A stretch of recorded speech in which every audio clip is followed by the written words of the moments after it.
오늘 이 시간 저희 마가복음 1장 40절부터 45절 말씀 함께 살펴보면서 하나님 말씀 나누기 원합니다. 마가복음을 처음 보면 이렇게 시작합니다. 하나님의 아들이신 예수 그리스도께서 이 땅에 오셨습니다. 예수님께서 이 땅에 오셔서 이제 사역을 시작하시는데 1장에서 주님이 처음으로 하시는 일은 부르시는 겁니다. 누구를 부르시자면 예수님께서 제자를 부르시는데요. 시몬 베드로와 그의 형제 안드레 그리고 세베대의 아들인 야고보와 요한을 부르십니다. 제자들이 예수님의 부르심을 듣고 자기가 가진 것을 버려두고 예수님을 따릅니다. 그 다음에 일어나는 사건들이 있습니다. 첫 번째로는 예수님께서 안식일날 회당에서 귀신 들린 자를 고치십니다. 가버나움이라고 하는 마을에서 일어난 사건인데, 가버나움은 저희가 쓰는 한국말로 번역하면 위로의 마을입니다. 위로의 마을인데 위로가 필요한 사람들에게 전혀 위로가 없는 곳에서 예수님이 사역을 하시고 은혜를 베푸십니다. 그 같은 날 예수님께서 시몬 베드로의 장모 그 열병 걸린 여인을 고치시고 그 다음에 예수님께서 하시는 사역에 대해서 예수님이 이제 증언을 하십니다. 내가 이 땅 가운데 전도하러 왔다고 예수님이 말씀하십니다. 그리고 나서 사람들이 예수님이 행하시는 기적을 듣고 아픈 사람들, 귀신 들린 사람들이 예수님께 모여듭니다. 그런 시점에서 바로 오늘 40절 말씀이 시작됩니다. 저희가 읽은 이 본문 오늘 처음을 보시면 한 사람이 먼저 예수님 앞에 등장합니다. 성경은 이 사람을 나병 환자라고 했는데요. 이 말씀을 읽다가 조금 아쉬움이 들 수도 있습니다. 이런 거죠. 조금 더 이 나병 환자에 대한 신상 정보, 이 사람의 이름이라든지 어디서 살았다, 동네가 어디다, 그런 것들이 좀 있었으면 어땠을까 하는 아쉬움입니다. 조금 정보를 많이 알아서 좀 이 관련된 말씀을 묵상하기 쉬웠을 텐데 알았다면, 이런 아쉬움이죠. 하다못해서 다른 병자들처럼 나병이 이 사람에게 몇 년 전에 생겼고 이 사람이 그래서 몇 년째 나병을 앓고 있는 몇 세의 환자이다, 이런 정보들이 있으면 좋겠는데 그런 사실이 전혀 없습니다. 없는 이유는 간단합니다. 이스라엘 사회에서 나병 환자라는 사실 자체만으로도 이미 이 사람의 인생은 끝난 인생이기 때문입니다. 나병 환자는 하나님과의 관계에서 먼저 끝이 납니다. 저희가 구약 성경을 보면 나병 환자에 관한 율법과 몇몇 사건들이 있는 것을 살펴볼 수 있습니다. 우리 친구들도 알 수 있고 또 저도 알고 성도님들도 잘 아는 선지자로 엘리사 선지자가 있습니다. 엘리사 선지자가 옛날에 사역을 할 때 그 사역을 돕고 있는 시종 게하시라는 인물이 있습니다. 어느 날 그 게하시가 엘리사 선지자가 사역을 한 대가로 자기가 몰래 가서 그 은혜를 입은 사람에게 이렇게 요청합니다. 저희 선지자님이 그러시는데 좀 살림살이에 보태도록 은 좀, 그리고 옷 몇 벌 좀 지원해달라고 하십니다. 사실 엘리사는 그런 요구를 한 적이 없었는데 시종 게하시가 좀 물질을 좀 얻으려고, 아니 이렇게 하나님 일들을 하는데 좀 대가가 필요한 거 아니야 이러면서 가서 재물을 요구한 거죠. 은혜를 입은 사람은 그 재물을 주는 것을 기뻐하면서 2배로 줍니다. 게하시는 1달란트의 은혜 달라 했는데 2달란트를 주면서 어서 가십시오 이러고 돌아갑니다. 돌아가니까 엘리사는 이미 알고 있습니다. 알지만 엘리사가 게하시한테 이렇게 물어보거든요. 너 어디 갔다 왔니? 그래서 게하시가 그때라도 선생님 잘못했습니다, 제가 죄를 지었습니다 이렇게 말하면 좋을 텐데 딱 잡아뗍니다. 저 아무 데도 안 갔는데요. 그러자 그 즉시 게하시에게 나병이 임합니다. 또 저희가 잘 아는 인물로 주의 종 모세가 있습니다. 모세에게는 누나 미리암이 있는데 어느 날 미리암이 모세를 비방합니다. 그러자 하나님께서 모세와 모세 누나와 모세 형 아론을 회막으로 부르신 다음에 이렇게 말합니다. 내 종 모세는 나와 내 온 집에 충성스러운 사람인데 왜 너희가 이 사람을 비방하느냐고 하자 미리암에게 즉시 나병이 옮겨갑니다. 저희가 구약에서 이런 사건들을 보고 또 레위기의 율법을 보면 나병 환자는 누가 봐도 하나님과의 관계에서 저주를 받고 심판을 받고 그 관계가 끝이 난 존재입니다. 하나님과의 관계에서 끝이 났기 때문에 이스라엘 백성도 그 나병 환자를 자신들과의 관계에서 끝이 납니다. 사람이 아프면 부모가 그를 병간호를 해주는 게 당연한데 나병 환자는 나병에 걸리면 부모와 함께 살 수 없습니다. 그 즉시 이스라엘 침 밖으로 쫓겨납니다. 친구도 이웃도 더 이상 그를 자신과 동등한 관계로 대우하지 않습니다. 그것이 나병 환자의 신세입니다. 어제까지 학교를 열심히 다녔어도 오늘 나병이 걸리면 학교 못 갑니다. 그가 아무리 훌륭한 학교를 다니고 훌륭한 학생이었어도 상관없습니다. 어제까지 그가 많은 재물을 가지고 있었고 이스라엘의 명망이 있는 지도자라 할지라도 나병 걸리면 이스라엘 가운데 존대 못 받습니다. 그게 나병 환자입니다. 그래서 40절에 이 나병 환자를 한 나병 환자라고 표현한 뒤에 다른 정보를 기재할 필요가 없습니다. 누가 봐도 이미 이 사람의 인생은 끝난 인생이기 때문입니다. 저희가 한 가지 생각을 해봤으면 좋겠습니다. 지금 60개의 나병 환자가 나왔는데 어떻게 나왔을까? 다른 사람들이 다 이렇게 떳떳하게 보는 데에서 당당하게 걸어 나왔을까? 아니면 이 사람이 남들의 눈을 의식해서 이제 남들의 눈에 띄면 쫓겨나고 돌맞아 죽을 수 있고 끌려가니까 몰래 나왔을까? 적어도 제가 상상해 봤을 때 중학생 아이가 혹은 고등학생 아이가 엄마 몰래 PC방을 가거나 게임을 하는 것보다 더 큰 두려움과 떨림을 가지고 예수님 앞에 몰래 나왔을 겁니다. 나와서도 문제입니다. 보통은 선생님 제가 언제부터 지금 이 병이 시작됐고 이 병이 너무 저에게 어렵고 이렇게 구구절절 자신의 사연을 소개할 법도 한데 중간에 나병이라는 단어가 나왔다가 옆에 듣던 제자가 그걸 듣고 끌어낼까봐 구구절절 자기의 사연을 소개하지도 못합니다. 40절 후반절에 보시면 그래서 딱 한마디를 합니다. 깨끗하게 해주세요. 저를 깨끗하게 해주세요. 나병 환자는 자기의 존재를 지금 더러운 것으로 이야기하고 있습니다. 여기서 더럽다는 것은 자기가 생각하기에 더럽다라고 할 뿐만 아니라 주변 누군가가 생각해도 누가 봐도 나병 환자 더럽지 이런 의미입니다. 자기가 더러운 존재인데 깨끗하게 해달라라고 요구를 하고 있습니다. 자, 그런데 저희가 이 본문을 보면 한 가지 조금 특이하고 이상한 앞문장이 붙습니다. 원하시면이라는 말입니다. 우리가 보통 은혜를 입을 때 은혜를 주는 대상이 선물을 주던 무언가를 베푸는 사람이 받는 사람에게 조건을 붙이는 경우는 있습니다. 야, 너 이거 하면 게임 하고 싶으면 숙제 다 해오면 오늘 할 거 다 하면 컴퓨터 게임 1시간 시켜줄게. 이런 식으로 조건은 은혜를 베푸는 사람이 걸곤 합니다. 자, 그런데 오늘 본문에 보면 나병 환자가 예수님 앞에 어떤 단서 조건을 붙이고 있습니다. 예수님이 원하시면. 저희가 오해를 할 수 있습니다. 마치 구걸을 하는 사람이 이제 빵을 주고 돈을 주는 사람한테 어떤 너그러움이나 동정심, 이거 자비심에 이제 호소하는 것처럼 나으리가 원하시면 저에게 이런 걸 줄 수 있습니다. 이렇게 생각할 수 있는데 사실 나병 환자이 원하시면은 조금 다른 의미로도 이야기해 볼 수 있을 것 같습니다. 첫 번째로는 이런 의미입니다. 예수님이 자기에게 뭘 시켜도 아무것도 할 수 없다는 말입니다. 야, 너 가서 편의점에 빵 사오면 내가 너 고쳐줄게. 예수님 저 빵 못 사러 갑니다. 사러 가다가 맞아 죽습니다. 야, 너 기도 10시간 하면 내가 너 고쳐줄게. 예수님 저 하나님께 버림받고 저주받은 존재인데 하나님이 제 기도 들어주기나 하십니까? 저 버리셨는데. 예수님께서 나병 환자에게 그가 육체로서 할 수 있든 이웃과의 관계에서 할 수 있든 아니면 하나님과의 관계에서 할 수 있든 어떤 조건을 붙이셔도 나병 환자는 예수님 앞에서 조건을 지킬 수 있는 것이 단 하나도 없습니다. 주님이 어떤 단서를 붙이셔도 나병 환자 그것을 들을 수도 없고 이룰 수도 없습니다. 또 이런 의미로도 한번 생각해 보면 좋을 것 같습니다. 나병 환자 자신이 나병이 낫기까지 그리고 낫고 싶은 마음을 몇 번을 바라고 몇 번을 소망해 봤을까?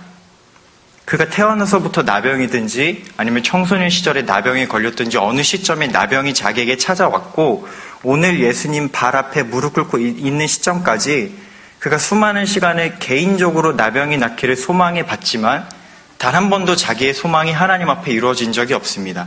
나병 환자가 소원하여도 그는 응답을 받지 못합니다. 그래서 나병 환자는 예수님 앞에 이렇게 말씀드립니다. 예수님, 주님이 저에게 어떤 조건을 붙이셔도 저 그 조건 못 이뤄드립니다. 할 수 있는 게 하나도 없습니다. 예수님, 그리고 제가 나병이 낫기를 저 스스로 그동안 수십, 수백, 수천 번 바래왔지만 단 한 번도 이루어진 적이 없습니다. 그런데 예수님은 다르시잖아요. 예수님이 바라시는 거 사람들이 다 병 고침을 받잖아요. 예수님이 원하시고 예수님이 하시고자 하는 일들이 지금껏 이 동네 방네 다니시면서 그 일들이 일어났잖아요. 그래서 예수님이 원하시면 더러운 제가 깨끗함을 받을 수 있습니다. 라고 이야기합니다. 41절을 보시면 마가는 지금 이렇게 요청하고 이야기하고 있는 나병 환자를 예수님이 이렇게 대하셨다고 말합니다. 불쌍히 여기사. 지금 예수님이 나병 환자를 평가하고 있는 게 아닙니다. 야, 얘 참 말 잘한다. 야, 얘 참 훌륭하다. 얘 참 믿음이 있다. 얘 한 75점 믿음, 이렇게 평가하고 계신 게 아닙니다. 이스라엘은 그동안 나병 환자를 자기 진에 딱 진을 그어놓고 진 밖에서 나병 환자를 향해 손가락질했습니다. 하나님 앞에 버림받은 자식, 저주받은 자식, 끝난 사람, 그러면서 그 사람을 향해 돌을 던집니다. 그런데 오늘 예수님은 예수님의 발 앞에 나병 환자를 선을 쭉 그은 다음에 너 이 선 넘지 마, 이렇게 말씀하시는 게 아니고 불쌍히 여기십니다. 나병 환자를 예수님과 멀리 동떨어져 있는 채 취급하는 것이 아니라 나병 환자 그 존재를 예수님 마음에 두시는 겁니다. 나병 환자가 예수님 마음에 있자 예수님이 그를 민망히 여기시고 저희가 아는 단어로 그를 불쌍히 여기기 시작하십니다. 재작년 여름에 고등학생 친구들과 여수에 간 적이 있습니다. 여수에 가서 손양원 목사님의 일대기를 관한 기록을 읽고 그 행적을 들은 적이 있는데, 우리 아마 성도님들도 아시는 이야기일 것 같습니다. 거기 있는 그 한센병, 문둥병으로 알려진 나병을 앓고 있는 사람들이 마음이 참 냉랭하고 상처로 가득한데, 한 시점에 그 사람들의 마음이 손양원 목사님을 향해서 녹아내린 일화가 있다고 하더라고요. 들어보니까 이런 내용이었습니다. 나병 환자가 이제 상처가 가득한데 보통은 그 사람을 더러운 사람, 그리고 옮을까봐, 옮지도 않는데 사실 이렇게 멀리 취급을 하는데, 손양원 목사님이 그 상처에 손을 대시고 그 환부, 상처난 부분을 자기 입으로 이렇게 그 종기를 빨아들이는 그 사건들을 통해서 나병 환자의 마음이 녹아내렸다라는 이야기입니다. 자, 예수님께서 그보다 먼저 나병 환자에게 손을 대십니다. 아무도 나병 환자 손을 가까이 대지 않습니다. 이 사람 부정한 사람이고 더러운 사람이고 하나님 앞에 버림받은 사람이기 때문에, 이 사람과 나는 함께하면 나도 하나님 앞에 버림받을까 봐. 근데 예수님께서 손을 대십니다. 제가 이 본문을 보면서 이런 생각을 했습니다. 옆에 제자들이 있는데 그 제자 중에 하나가 저라면, 나도 이스라엘에서 태어나고 유대 문화를 먹고 자란 이스라엘인이라면 그 광경을 보면서 어떤 생각이 들었을까? 지금 이 나병 환자가 얘기하는 거 보니까 처음엔 누군지 몰랐는데 얘기하고 지금 상황을 보니까 대충 나병 걸린 것 같은데, 지금 예수님이 이제 끌어내라라고 말을 하면 끌어내야 될까? 아니면 그 전에 내가 선수를 쳐서 이 사람을 끌어내야 될까? 이 정도 고민을 할 수 있을 것 같은데, 스승이신 예수님이 부정한 그 나병 환자에게 손을 대십니다. 만지십니다. 말씀만 하셔도 되는데 그동안 병자들이 있으면 그냥 말로도 고쳐주셨는데 손을 대시고 주님이 이렇게 말씀하십니다. 내가 원하노니 깨끗함을 받으라. 그러자 42절을 보시면 곧 나병이 그 사람에게서 떠나 깨끗하여집니다. 첫 번째로 나병이 낫습니다. 이 사람이 가지고 있던 병이 예수님이 원하시고 예수님이 손을 대시고 예수님이 말씀하시니까 이 사람의 병이 낫습니다. 단순히 병이 나았다는 의미만을 가지기는 어렵습니다. 왜냐하면 나병이 이스라엘에서 가지고 있는 나병의 나름대로 입지가 있기 때문에 이 사람은 지금 병고침만 받은 것이 아니라 하나님과의 관계에서도 뭔가 달라진 것이 생긴 것입니다. 이 사람이 이전까지는 누가 봐도 더러운 존재였고 누가 봐도 부정한 존재여서 하나님의 백성들과 함께할 수 없고 하나님의 공동체에도 함께할 수 없고 하나님의 전 앞에 나와서 하나님께 얘기하고 기도드리고 예배드리는 것은 전혀 가능한 일이 평생 아니었는데, 지금 예수님이 이 사람의 병을 고쳐주심으로 이 사람의 인생까지 바뀌게 됩니다. 병 고쳤으니까 당연히 달라졌지 뿐만 아니라 하나님과의 관계에서도 이 사람에게 은혜가 찾아오게 됩니다. 그리고 예수님께서 43절부터 45절을 보시면 이제 엄히 경고하시면서 몇 가지를 말씀하시고 그에 대한 나병 환자의 반응이 나옵니다. 예수님께서 아무에게도 말하지 말고 가서 이제 너의 몸을 제사장에게 보이고 성경 말씀이 성취된 것을 증거하라, 입증하라라고 이야기합니다. 그리고 나병 환자가 막 동네방네 다니면서 전파하고 막 예수님에 관한 소식이 널리 퍼지니까 사람들이 이제 너무 예수님을 찾아와서 예수님이 이제 한적한 곳에 계셨다, 이렇게 성경은 증언하고 있습니다. 저희가 이 43절부터 45절을 보면 한 가지 접속사 때문에 더 어려운 것 같습니다. 45절 앞에 보면 그러나라는 단어입니다. 이렇게 생각할 수 있습니다. 예수님 분명히 말씀이 성취되었으니까, 은혜를 입었으니까 즉 제사장에게 가서 너에게 큰 놀라운 일이 임하였던 것을 성경의 성취를 증언하라라고 했는데, 이 사람이 그거 듣지도 않고 자기 하고 싶은 대로 가서 떠벌리고 다녔다, 이렇게 생각할 수 있는데, 사실 이 그러나라는 접속사가 쓰여진 단어 자체를 보면 두 가지 의미를 같이 가집니다. 하지만 그러나라고 반대 의미를 가지고 있는 이 역 접속사, 한자여서 어려운데 그런 의미로도 쓰이지만, 같은 내용을 이어주는 그리고라는 의미로도 같이 사용이 되는 단어입니다. 그래서 저희가 이 본문을 받을 때 예수님께서는 명예가 또 명성이 알려지는 것을 원치 않으시기 때문에 가서 예수님의 이름에 대해서 이렇게 너무 명예와 명성을 얻기를 경계하고 원치 않는 마음으로 경고하셨는데, 그리고 해야 될 일을 알려주셨는데, 이 사람이 이제 가서 제사장에게 그리고 자기에게 입증해야 될, 구약의 성취를 입증해야 될 것을 했지만, 동시에 이제 기적을 입었으니까 받은 은혜가 너무 커서 이거를 말하지 않고 이게 견딜 수가 없으니까 그것에 관련된 증언들을 하고 다녀서 어쩔 수 없이 예수님의 이름이 널리 퍼졌다 정도로 이 본문을 이해해봐도 좋을 것 같습니다. 여기까지가 오늘 40절부터 45절까지의 사건입니다. 저희가 이 본문을 잠깐 한번 정리해 보면서 몇 가지 정도 한번 생각을 같이 해봤으면 좋겠습니다. 첫 번째는 이것입니다. 예수님은 누구인가 하는 것입니다. 말씀을 봤을 때 오늘 이 말씀을 근거로 우리가 믿고 저희가 예배드리는 예수님은 어떤 분이신가? 적어도 오늘 40절부터 45절까지 이 나병 환자 사건을 본다면 누가 봐도 예수님은 이런 분이십니다. 예수님은 병을 고쳐주시는 분이십니다. 조금 바꿔 말하면 예수님은 인생에 문제가 있을 때 그 문제를 해결해 주시는 분이십니다. 제자는 이것을 믿어야 됩니다. 예수님은 다른 분이 아니라 사람에게 문제가 있을 때 그 문제를 능히 해결해 주실 수 있는 능력이 있고 실제로 그 은혜를 베풀어 주시는 분이십니다. 병이 있을 때, 가정에서 여러 문제가 있을 때, 개인에게 다른 어떤 환경이나 상황으로는 해결되기가 어려워 보이는 문제들이 있을 때 그 문제를 누가 해결해 주시냐면 말씀이 증언하는 바 예수님께서 그 문제를 해결해 주십니다. 제자들은 이것에 관한 기본적인 믿음이 있어야 됩니다. 저희가 이 세상을 살다 보면 저 역시 그렇고 우리 친구들도 그렇고 또 우리 앉아 계신 우리 성도님들도 그러겠지만 사람의 힘으로 할 수 있는 일들이 참 제한된다는 것을 여러 사건들이나 상황을 보면서 경험하곤 합니다. 그때 우리가 여기에도 찾아가 보고 또 이 사람과도 의논해 보고 다른 방법들과 지혜를 찾다가 이제 마지막에 나아오는 단계가 이제 여기서는 이제 열매가 없으니까 이 사람들과는 내가 이 문제를 해결받지 못했으니까 마지막에 이제 예배당에 나와 주님을 찾곤 합니다. 그런데 오늘 주님의 말씀을 통해서 우리에게 이런 지혜를 주시는 것 같습니다. 처음부터, 시작부터 일을 할 때, 상황을 맞이할 때 하나님의 아들이시고 제자들의 문제를 능히 해결할 수 있는 권능이 있으신 예수님께 나와 아뢰고 말씀드리는 그런 믿음이 저에게 있었으면 좋겠습니다.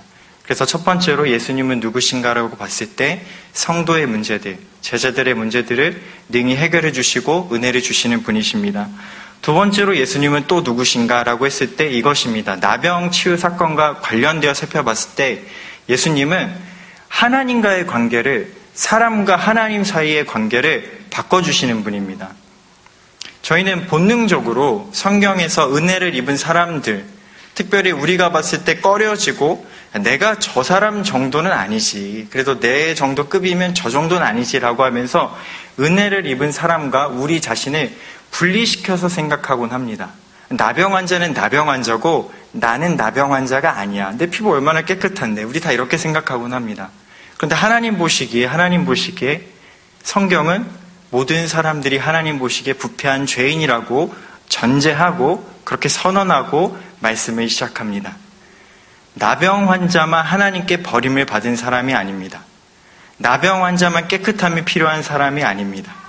나병 환자만 정결함이 필요하고 나병 환자만 하나님과의 화해와 화평이 필요한 사람이 아닙니다. 사실은 하나님 앞에 놓인 모든 사람이 그렇습니다. 그래서 예수님은 어떤 일을 하시냐면 성도의 문제를 해결해 주시고 제자들에게 은혜를 주시는 분이시기도 하시지만 동시에 예수님은 모든 사람에게, 주님께 나오고 주님의 은혜를 구하는 모든 사람에게 뒤틀려 있는 하나님과의 관계를 회복시키십니다. 나병 환자는 하나님과의 관계를 회복받습니다. 이스라엘 입장에서는 하나님과의 관계가 회복된 이 사람이 이스라엘에 소속된 구성원으로 제 역할과 제 기능을 하면서 살아날 기회를 얻게 됩니다. 마찬가지입니다. 우리가 하나님과의 사이의 관계가 바르게 서 있지 않으면 이웃과의 화평을 기대하기가 어렵습니다. 분리시켜서 생각하면 안 됩니다. 하나님과의 관계가 바로 서지 않으면 가족 가운데서 아들로서, 아버지로서, 남편으로서 아름답고 존중받고 존중이 여기는 건강한 모습을 가지기가 어렵습니다. 예수님은 어떤 분이시냐면 성도 한 개인을 하나님과의 관계에서 회복시키시고 그에게 은혜를 주시고 동시에 그가 속한 사회와 세상에서 하나님이 기뻐하는 제자로 살도록 그를 이끄시고 은혜를 베풀어 주시는 분입니다. 그래서 예수님은 첫째로 문제를 해결해 주시는 분, 둘째로 하나님과 우리를 화평하게 해주시는 분, 아울러 우리가 이웃과의 사이에서도 서로 사랑하고 섬길 수 있도록 길을 열어주시는 분입니다. 자, 셋째로 저희가 한번 살펴보고 생각해 볼 것은 이것입니다. 그렇다면 왜 주님은 오늘 이 사건을 이렇게 보여주실까? 그냥 이렇게 설교를 해주셔도 되고 의미를 이렇게 전달해 주셔도 될 텐데 그냥 예수님께서 야 나는 문제를 해결해 주는 존재야. 나는 너희와 하나님 사이에 화평을 주는 존재야. 물론 주님이 이런 설교도 하시겠지만 왜 지금 이 시점에서 이러한 사건을 보이셨을까 하는 것에 대한 질문과 대답입니다. 바로 이러한 것들 때문입니다. 앞서도 잠시 말씀드렸지만 나병 환자 옆에는 예수님만 계신 것이 아니라 제자들도 있었습니다. 그리고 이 제자들은 지금 어떤 상황과 단계냐면 믿음이 성장해야 되고 예수님에 관한 믿음이 필요한 단계입니다. 그렇기 때문에 주님이 지금 이 사건 가운데 나병이 낫는 기적을 보여주시면서 나병 환자 한 개인에게만 은혜를 베풀어주고 계신 모습이 아니라 본문에 숨겨진 제자들, 베드로와 야고보와 안드레와 요한처럼 예수님을 따라온 그 제자들 향해서도 주님이 지금 보여주시고 가르쳐주시면서 믿음을 주고 계신 겁니다. 제자는 예수님을 믿어야 되는 사람입니다. 예수님이 믿기지 않으면, 예수님이 어떤 분이신지를 분명하게 믿지 않으면 예수님을 따라갈 수도 없고 예수님을 섬길 수도 없고 예수님과 동행할 수도 없습니다. 그래서 예수님이 제자들을 향해서 믿음을 요구하실 텐데 처음부터 그냥 없는 믿음을 가지고 야 베드로야 너 날 믿어봐라 이렇게 주님이 요구하시는 게 아니라 기적들과 은혜를 보여주시고 입혀주시면서 제자의 믿음이 자라나기를 기다려주시는 겁니다. 저희가 한번 돌아봤으면 좋겠습니다. 우리도 제자인데 온 교회의 성도는 주님을 따르는 제자인데 우리는 어떤 믿음을 가지고 있는가? 주님은 반복해서 기적을 보여주시고 반복해서 말씀을 가르치시면서 항상 제자들의 염두에 두십니다. 저들의 믿음이 자라야 되는데 저들의 믿음이 성장해야 되는데 저희가 이 말씀을 보면서 저희의 믿음에 관하여 생각해 봤으면 좋겠습니다. 나는 예수님을 어떻게 생각하고 있는가? 나는 예수님을 어떻게 믿고 있는가? 예수님은 제자들의 믿음을 위해서 오늘 이 은혜를 보여주시고 이 사건을 허락하시는데 제자로 부름받은 우리는 어떻게 예수님을 생각하고 있고 믿고 있고 따르고 있는지를 한번 돌아봤으면 좋겠습니다. 그래서 사실 네 번째로 생각해보면 이제 현실에 관한 문제입니다. 주님은 제자를 부르시고 제자들에게 믿음을 주시고 또 제자들이 믿음이 성장하도록 참된 믿음을 가지도록 기적을 보여주시고 말씀으로 가르치시고 또 말씀을 들려주고 계시는데 제자들이 처한 현실입니다. 딱 잘라서 말해보면 이런 것 같습니다. 나병 환자에게 가서 이렇게 묻는 거죠. 나병 환자님, 님이 좀 웃기긴 하지만 나병 환자님, 선생님의 문제는 뭡니까? 이렇게 물어보면 100이면 100 나병 환자는 이렇게 말할 겁니다. 제 문제는 나병이죠. 제 문제 나병이죠. 아픈 사람에게 문제는 무엇입니까? 아픈 거죠. 물질적으로 어렵고 힘든 상황에 있는 것은 그 경제적으로 어려운 환경이죠. 근데 성경을 이렇게 가만히 놓고 보다 보면 그리고 오늘 이 말씀을 이렇게 묵상하다 보면 성경에서 이야기하고 있는 문제는 나병 그 자체가 아닙니다. 문제이긴 한데 그게 진짜 중요한 문제가 아닙니다. 저희가 믿음으로 한번 생각을 해봤으면 좋겠습니다. 나병은 언제 해결됐냐면 예수님이 오시니까, 예수님이 계시니까 나병 환자가 예수님 앞에 나아오니까 나병의 문제는 해결됩니다. 나병 환자의 진짜 문제는 무엇이었냐면 그의 삶의 이전까지는 예수님이 계시지 않았다는 겁니다. 그가 예수님을 만나고 싶었어도 예수님이 아마 그 시대에 오지 않았으면 그는 영원히 그가 죽는 날까지 그 문제를 안고 살아야 됩니다. 우리가 종종 이렇게 생각합니다. 이 문제만 해결되면 나는 괜찮아. 그러니까 지금 내 눈앞에 있는 상황, 이 현실이 해결되면 이제 나는 다른 것은 걱정할 게 없어. 그래서 문제가 있고 그 문제 해결이 마치 1 빼기 1이 0인 것처럼 같은 식으로 대응하기를 원합니다. 우리의 본성은. 근데 성경은 조금 다르게 얘기합니다. 문제는 예수님과 우리 사이의 관계입니다. 제자는 어떠한 경우에 삽니까? 문제가 해결되면 제자가 사는 게 아닙니다. 예수님이 계셔야 제자가 삽니다. 제자는 어떠한 경우에 바르게 살아갈 수 있습니까? 오늘 나에게 어떤 특별한 기적 한순간을 체험하면 내가 사는 게 아닙니다. 예수님이 계셔야 삽니다. 자, 저희가 다시 한번 정리를 해보겠습니다. 나병 환자의 진짜 문제는 뭡니까? 이스라엘에 예수님이 그동안 계시지 않았습니다. 그러나 오늘 예수님이 계심으로 나병 환자가 은혜를 입고 회복되며 그의 육신의 질병이 나을 뿐만 아니라 하나님과의 관계에서도, 그리고 가족들과의 관계에서도, 친구들과의 관계에서도, 그가 속한 사회에서도 그가 전혀 다른 모습으로 살아갈 길을 얻게 됩니다. 제자들의 문제는 무엇일까요? 믿음에 대해서 보여주고 계신 예수님이 계시는데 주님은 앞으로도 이와 비슷한 많은 기적들로 믿음을 가르치시고 제자들과 예수님 관계에서 진짜 예수님이 어떤 분이신지를 행동으로, 사건으로, 말씀으로 일깨워 주실 텐데 제자의 진짜 문제는 무엇일까요? 잔잔한 파도에 큰 풍랑이 일어나면 그게 제자의 문제일까요? 귀신 들린 자가 나오고 병든 자가 나오는데 내가 그 사람을 고치지 못하는 그 나의 무능력한 모습이 그냥 제자의 큰 문제일까요? 오늘 주님은 저희들에게 인생의 진짜 문제가 무엇인지 예수님에 관하여서 보여주시고 또 설명해주고 계십니다. 말씀을 맺겠습니다.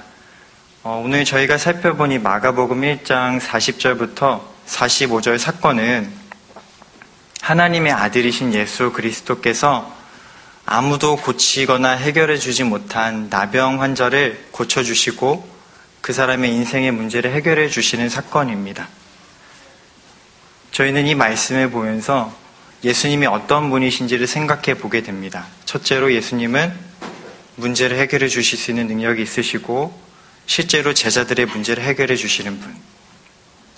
둘째로 예수님은 사람의 어떤 외적인 문제에만 은혜를 베푸시는 것이 아니라 하나님과 사람 사이의 관계를 바르게 회복시켜 주시고 그 사람이 진짜 하나님 자녀로 올바르게 살아갈 수 있도록 새로운 길을 열어주시는 분. 그래서 이제는 하나님과 원수된 사람이 아니라 하나님을 아빠, 아버지라 부를 수 있고 정말 주님이 기뻐하시고 하나님이 사랑하시는 모습으로 사람이 살아갈 수 있도록 그 사람을 회복시켜 주시는 분. 셋째로 예수님은 제자들이 믿음을 가지기를 원하시는 분. 그래서 말씀을 통해서 삶의 여러 가지 은혜가 필요한 시점에 은혜를 주심으로 제자들의 믿음이 성장할 수 있도록 독려하시고 가르치시고 인도하시는 분. 그리고 넷째로 예수님은 환경과 상황보다 크시기 때문에 우리가 문제를 봤을 때 주눅 들고 문제를 봤을 때 주저앉고 문제를 봤을 때 눈 질끈 감고 역시 현실은 달라라고 말하는 존재가 아니라 주님 이 상황보다 저희의 환경보다 예수님이 크십니다라고 고백하기를 기대하시고 또 제자가 그렇게 고백할 수 있도록 인도하시는 분이라는 사실을 기억했으면 좋겠습니다.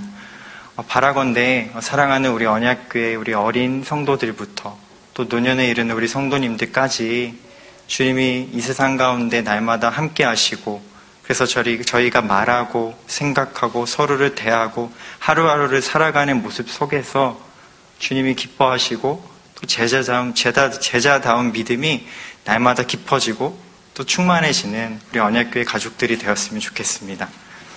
저희 오늘 말씀을 정리하면서 우리 같이 기도하시겠습니다. 저희 이 시간 기도할 때 주님 저희 공동체 또 저희 각자에게 또 사랑하는 우리 자녀들에게 주님이 제자로서 부르셨을 때 기뻐하시고 또 원하시는 믿음이 잘 자라게 해달라고 우리 믿음을 구하면서 주님의 은혜를 구하면서 저희 시간 함께 기도하시며 나아가겠습니다. 우리 시간 같이 기도하시겠습니다. 참으로 좋으시고 인자하신 주님, 저희가 말씀을 통해 저희 자신이 얼마나 연약하고 부족한 존재인지 다시 생각해 보게 됩니다. 그러나 하나님은 참으로 크시고 놀라우시고 신실한 분이심을 저희가 다시 말씀을 통해 배웁니다. 주님 나명이 나한테시 저희들의 삶에 문제가 있을 때 주님이 저희를 고쳐주시고 또 저희에게 은혜를 베풀어 주시고 또 여러 문제를 해결해 주시는 분이심을 깨닫습니다. 주님 저희들에게 은혜를 베풀어 주옵소서. 우리가 말과 행실로 하나님을 따라가는 자들 되게 어릴 때 우리에게 세상에 여러 처한 문제들이 있을 때 주님 저희들에게 은혜를 베풀어 주시고 또 하나님을 사랑하고 또 주님의 은혜를 구하는 자들 되게 원합니다. 그래서 사랑하는 우리 자녀들이 세상 풍요하게 거짓 풍파를 보면서 주님 저희들에게 크신 분이 주님이십니다. 주님 저희들에게 어려운 분이 아니라 어려운 상황이 아니라 주님이 주이십니다.